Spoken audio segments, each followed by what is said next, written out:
Welcome to Break the Silence, Build the Future, a podcast dedicated to amplifying the voices of survivors and advocates while shedding light on the pervasive issue of gender based violence.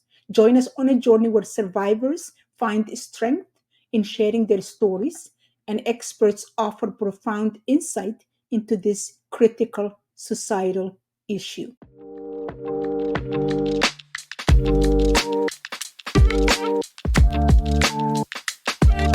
Thank you for joining me for another episode of Break the Silence, Build the Future. Today, I have the privilege of being joined by David Pitawanakwat. He is an Indigenous Justice Coordinator at the Legal Assistance of Windsor. He is an Anishinaabe from Wikmakong and Silu territory located in Manitoulin Island in Lake Huron. In 2022, David was the first Indigenous valedictorian at the University of Windsor's Faculty of Law. He is proud community member of both Windsor and Detroit urban Native communities, and he is an advocate. Thank you, David, for joining me. Thanks for having me. In today's episode, I decided to call it Beyond Statistics because we always get numbers. This percentage are victims of intimate partner violence. We hear all those numbers and those statistics, and it's sometimes really hard to attach a human being, a person, in those numbers. We tend to have the numbers separate from the people it impacts and see how this impacts not only the victims it happens to, but the families, the communities that are left behind with no way of accounting or rectifying or dealing with this situation that has been left. So you have to understand that Native people think differently. Not all Native people, but it's within our cultural paradigm is that we don't think the same as Western society, and that's fine. And that doesn't mean we can't live in peace or that we can't acknowledge each other's differences. But a good example of it is here in the Western world, our institutions are all separated, right? Like we have our medical fields, we have our government, we have our food, and we have our religion. And there's those are the four institutions. Yes. And they're all separated. There's not really a whole level of intersectionality in between them.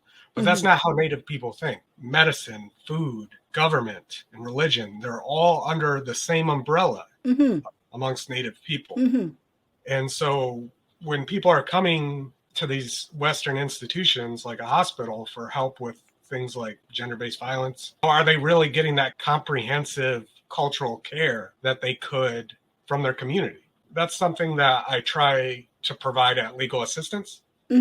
As their Indigenous Justice Coordinator, it is my job that when someone comes to me with a problem, especially gender-based violence, that we come with a comprehensive care plan that covers their spiritual needs, whether that be culturally relevant therapy, or we get them a safety plan, we connect them to places like Southwest Ontario Aboriginal Health Center, SOHAC. When you talk about the way you are coordinating the support system, putting their care into context, can you think about if somebody was not coming to you where you are somebody who understands where they're coming from, somebody who understands what their needs are? Because in North America, usually when you go to a doctor or to a lawyer, you're not really thinking about your spiritual well-being. In the Western context, like you said, it's separate. If you want to go, spiritual need to be tended, you go to church or a mosque or synagogue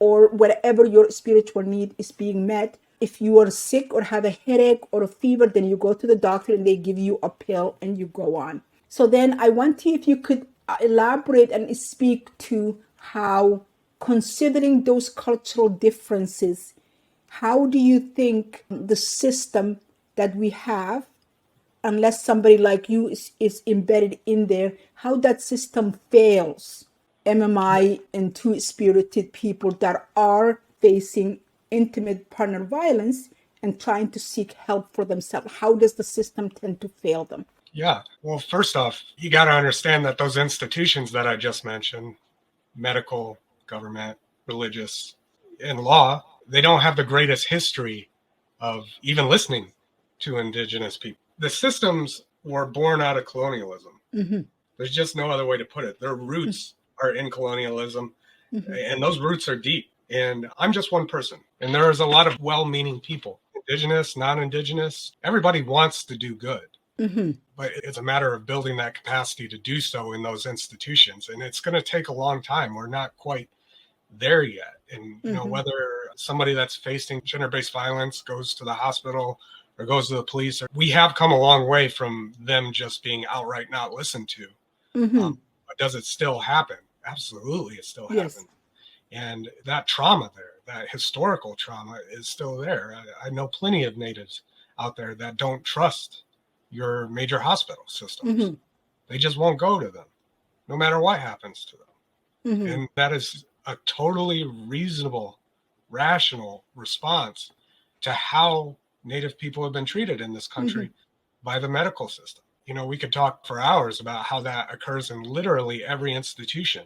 Mm-hmm. It's just a history of failure. And so Yes. those institutions, they're going to have to dig themselves out of that mess. I can't solve that for them. I can try to help, Mm-hmm. but it's all about capacity building. As long as I find the right people that are Yes. working in the right industries and who care, we can build something.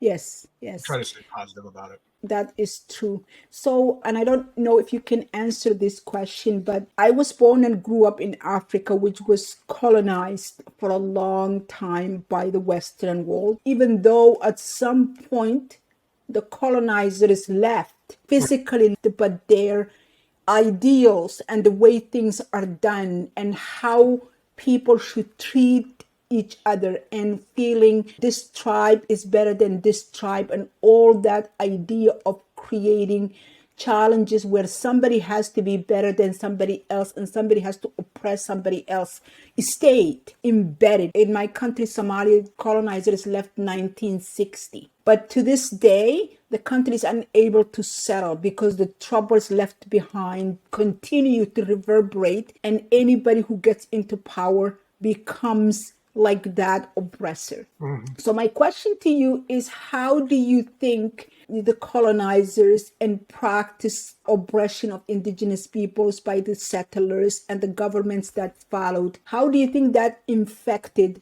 within the indigenous community, or did it infect within the indigenous communities where some points the way community members, vulnerable community members like MMI, two-spirited people were protected, not only protected, had like greater power in indigenous communities, unlike patriarchal society we have in the West. So how do you think within the community women are impacted? Yeah. So the colonial story here in Canada, it's really a lot more recent than people think. Mm-hmm. Even when my father was born, he was born in 1944. My dad couldn't leave his reserve without a permission slip by a white man. Mm-hmm. Federal agents that were assigned to the reserve. That was just the way life was back then. Mm-hmm. But eventually they left in a similar way that you were just talking about. But then those effects last. They destroyed our institution. They destroyed Yes. our political governance. They forced us to go to these religious schools and learn Christian ways in order for us to be more white. That's the most blunt, plain language way to put it. That's exactly Mm-hmm. what they tried to do in their own words. Yeah, it's had a toll and it continues to have a toll. It's a self-perpetuating cycle, right? It's you send us away to our schools, we dislearn our language, and then all of a sudden you have community members back in the 1940s, 50s, and 60s that are coming back from these boarding schools, and the community doesn't recognize them and they don't recognize the community because their way of thinking has changed. It's become violent. It's become patriarchal. And it just destroys our way of knowing, our way of self. And then it just becomes a self-perpetuating cycle because then that child grows up to teach others the wrong ways. And I like to call those the aftershocks of colonialism. And it's something that we still grapple with today all across Canada. And it's going to be a while before we can get out of it. But when it comes to missing and murdered Indigenous women, you're absolutely right. Like there was a point in time where our societies were not patriarchal. There were very clear gender roles, but there was honor attached to them. Yes. It was our ways of knowing, and women were respected. And you can still hear that in our language, the way we speak in our traditional tongue. It's just a completely different way of thinking.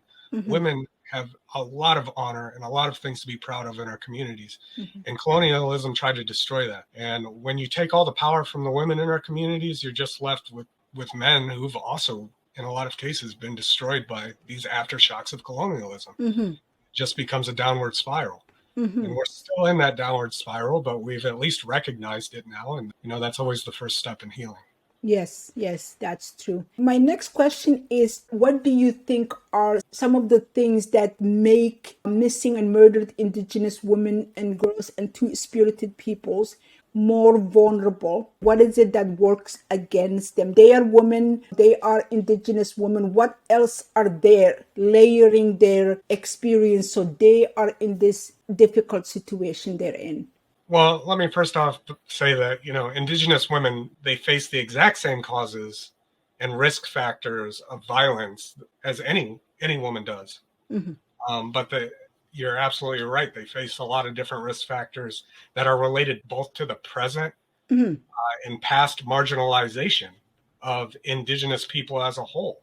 Mm-hmm. I think it was a few years ago, the UN did a report on violence against Indigenous women. Of that report found that the systemic violation of collective rights of Indigenous people is the single greatest factor for gender-based violence. Mm-hmm. And that includes violence perpetrated within their own communities. This isn't Yes, just yes. violence done by outsiders, but it's on the reserve as well. Mm-hmm. And those variety of factors, they include a history of oppression Yes. by the government, developmental policies that took the land from us and ignored the needs of women. And lastly, there's a severe jurisdictional issue that exists in the United States and Canada, for that matter, in Mm-hmm. regards to perpetrators. For the longest time, and still to this day, perpetrators are not prosecuted. No. They're not held accountable. And whose job is this? You would think it's law enforcement, it's the legal system, but there's a severe jurisdictional gap. And I can speak to the American side of things because we do things a little bit different in the United States. But for the longest time, reserves in the United States, like our primary caregiver, I guess you would say, would be the federal government. And so when these gender-based violence would occur like on a reserve, like who has jurisdiction? The natives weren't given jurisdiction for the longest time. And so it would be the job of the federal government to come and prosecute these cases. And in most of those cases, the federal government declined to prosecute. And in a way that, it's like, it just, I don't know, it leaves me speechless. It's all like, it's just absolute impunity for perpetrators. And it's something we still see today, Yes. like even amongst the RCMP, OPP, and court systems that are located very far away from Indigenous communities. It's even hard to get there. Exactly. So my next question is, are you aware of or are there policy framework set up by either federal government of both sides that the goal and the intention is to address the issues surrounding missing and murdered Indigenous women and two-spirited peoples? Is there a framework that you can think of that it's supposed to address and rectify that challenge? Like I said earlier, I've read a lot of reports. I've read a lot of frameworks and things put on by the government and Native communities, for that matter, on how to solve this issue. And not everybody's in agreement. I feel like most of the things that have come out in the past like 3 to 4 years is, I mean, things are moving in a positive direction. Like now we have Secretary Deb Haaland out in the Department of Interior in the United States. And she's directed a lot of initiatives for the MMIW issue. They're moving to create ways to solve this, but it seems like it's always or one step forward, 2 steps back. Yes. Because now everybody knows about MMIW.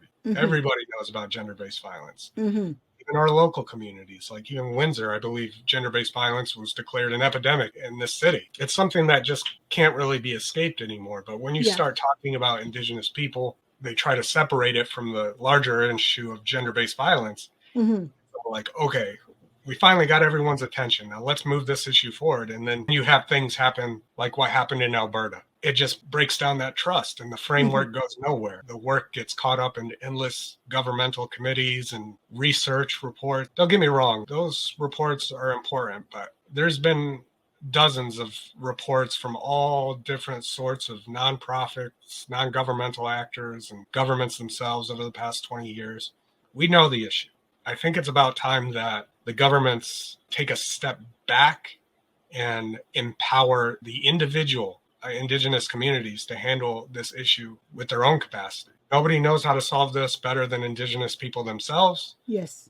But we've been continuously stonewalled over the past 40 years on this issue. The government will just keep talking. You always hear government, whatever level of government that you see, saying we want to do inquiry or we want to do inquest and we want to have a report. But the challenge is we have binders and binders and binders of these inquiries and inquests and reports. So if there is really no action to follow after that and say, okay, this is what the report said, this is what we're going to do, actionable steps to be taken, then in my opinion, somebody's just trying to make themselves feel better and say that we did this report, we paid millions of dollars on it, we're waiting for that report to come. But by the time that report comes, the binders will just sit there on a shelf somewhere collecting dust. If we don't take the action to it, then we might as well not spend the money on the report. And I agree with you, the reports are very important because we need to know where the issues are and we need to know what levels of the danger missing and murdered Indigenous women and girls and two-spirited people are facing. But if we're not taking action with whatever report we had, then what is the point? You said the government, in your opinion, should stop stonewalling and allow individual Indigenous communities who know what the issues are, who know where the vulnerable sectors of that community population is, to spearhead these challenges. So is there cultural practice or traditions that you think that can be leveraged? And I know, and I said this before, I know you can't speak for, there are thousands and thousands of different Indigenous communities. We need to acknowledge that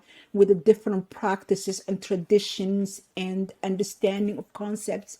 But are there cultural practices that you can think or traditions that can be leveraged to address and prevent this gender-based violence? I think it begins with the government owning up to the word and supporting tribal communities across the country. We have communities really not far from us, just maybe an hour or two away, that haven't had clean drinking water in decades, that consistently underfunded by the government. They don't have proper medical facilities. I know on my own reserve, we have a very, very old aging community center there that's thankfully just now being rebuilt. But I mean, the place was very old. And you see that same level of poverty across Native communities across Canada and the United States. And it all goes back to systemic problems, the violation of treaty rights, the marginalization, the disenfranchisement, the theft of the land. Like, we have to get to the roots where this all began.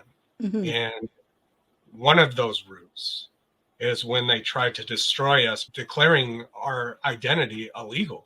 Yes. You know, they said, hey, you can't speak the language. That's illegal. You can't dance around a fire. That's illegal. You can't honor your God in the way you want to because it is illegal. You can't dress this way. You can't dress that way. Exactly. And so that's, in my opinion, Native people have to get back to where we were. Back to the land is the way I put it. Because the land provides everything that we need. It provides the healing that we have. And we have a lot of cultural practices to this very day that have survived despite everything. One of those traditions is what we call a medicine lodge, right? Here in this territory are medicine lodges, spiritual, faith-based people, leaders in our community. We call them Medewin. Those are medicine people. But these medicine lodges are the core of our faith as a people.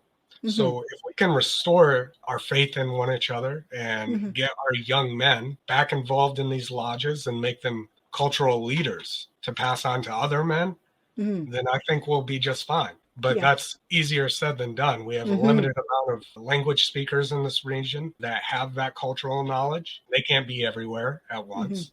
And getting them places is not cheap. And the youth, especially in rural communities like reserves that might be off the beaten path a while, these young men are stuck in between a competition. They want to be leaders in their community, but then you're constantly being invaded by this worst type of colonialism, the drug trade, and the toxic things that you see in the media. And like everybody wants to be like liked and cool, and some young men just become lost. Yeah. And I've seen it personally. I'm a young man myself, but I've seen Native men come to me, just a few years older than me, trying to get their life straight after being sucked into the Western paradigm for 20 years.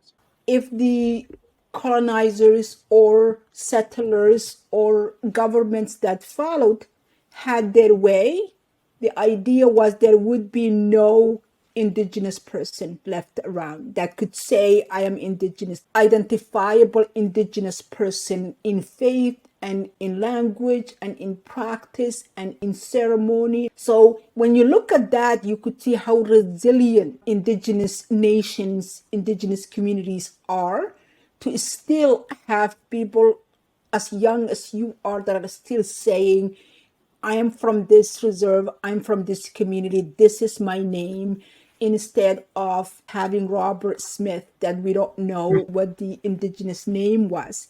So how do you think going back and honoring indigenous communities, indigenous nations, indigenous peoples' resilience in combating, not only combating, but preventing gender-based violence and restoring women to the respect that they had before the settlers came? How do we leverage that? Well, I think you're starting to see it more and more within like a legal paradigm. There is definitely a very large effort across Canada right now to engage with indigenous legal traditions, not Western law, developing our own law that would restore our governance systems and our ways of knowing and restoring women to their rightful place in the community. I think anything that is completely indigenous led and organic from indigenous culture is going to do good things within the community, and we should always be encouraging that. Yes. But it's difficult because, especially here in Canada, the elephant in the room is the Indian Act. Right? Oh, yes. The Canadian government, despite 100 years of history, a nation-to-nation relationship, and all these things that we were promised in the beginning, they still have a level of control over us. And I hate saying that. Yes. But they absolutely do. And it's a touchy subject amongst a lot of indigenous communities, because some indigenous communities believe that, the Indian Act may help them in certain ways. And then there are others that feel that the Indian Act, it needs to go. And my perspective is the Indian Act is not organic. If you go down the line, like eventually the Indian Act is just as genocidal as anything else Canada has ever done. Because, for example, I can't marry outside of the indigenous community and have children, because just a few generations down the line, then my child will no longer have that birthright. And so, what's the result of this blood quantum type legislation? The community will continue to get smaller and smaller. I mean, that's a touchy subject too, and I don't want to get too far deep into that. But like I said, my own father couldn't leave his reserve without a permission slip as a young man, and that was one of the contributing factors as to why he left. And, out of all the places my dad could have gone in the world, where he went? He went to the United States, and the United States is not exactly a place that is a beacon of liberty for indigenous people or minority people. But let that sink in for a second. My dad was more free in the United States than he was in Canada. Yeah. And just as recently as 2009, I remember the former Prime Minister, Stephen Harper, he really got on national TV and said Canada has no history of colonialism. Yes, he said that out loud with his mouth. Yes. Incredible. Yeah. How could you be so tone deaf?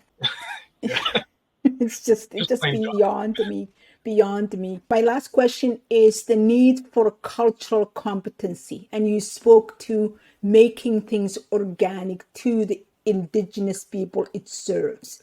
And once you do that, you take care of women, you take care of girls, you take care of two-spirited people, you take care of everybody once you allow that. So how far do you think we are into, as a society, thinking about the need for cultural competency and not expecting everybody to adopt the Western way of doing things and considering the Western way of doing things is the best way to go. You know, I'm positive. I think there's been great strides in the past decade to include Indigenous ways of knowing into kind of like the mainstream Canadian society.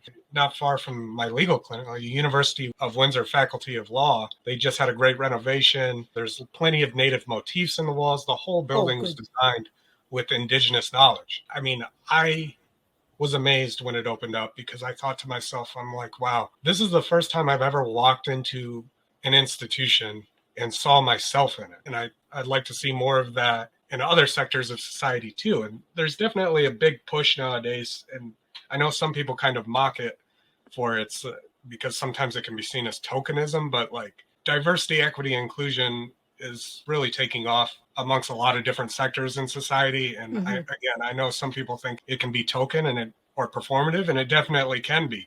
But I do think it is a step in the right direction. Like there was an initiative by my own legal clinic to include an Indigenous justice coordinator because we saw a need for it. I would like to think that after me being there or my predecessor being there for a long time, that our own staff picked up enough knowledge from us that they feel that they can navigate Indigenous issues in consultation with other Indigenous people. That pays dividends. And we've created a name for ourselves at our legal clinic. I do have quite a few Indigenous clients. They come to us. It's because they trust us. And so it's when you start to build that type of capacity in whatever institution you're in, whether it be a law school or a health center, it'll pay dividends in the future. It's going to take a while. There are definitely some institutions that like to hire one Indigenous person and say like, hey, we have Indigenous people on the police force, but we check this box. That's not really how it works. But any effort to include Indigenous people into society is good, in my opinion. I think I said it at the beginning, but we're still,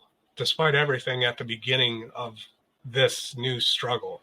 I don't think Native people could even vote in Canadian federal elections until 1960. So when you're thinking about it, it's all like, okay, well, 80% of our political leaders were probably children or teenagers when society was just the complete opposite of what it is today, where minorities could be ignored or abused and nobody would bat an eye because that's white domination. Now, a lot of those people are in charge, and I'm not calling them racist, but I'm saying they're from a different time. Things are changing, and people really need to adapt to society today. Get on board or get out of the way. Thank you so much, David. And I really appreciate you for joining me so we can continue to make our own little bush in moving forward and going beyond statistics in understanding violence that are impacting MMI and two-spirited peoples and what is the challenges. We're not looking at the numbers. We're working against hundreds of years of challenges, and it will take a long time, but I am honored that you joined me here so we can discuss, chat, and at least become part of a discussion that hopefully will lead us to where every woman, two-spirited person, every girl feels safe and comfortable in their skin. Thanks for having me. Thank you so much. It's great chatting with you.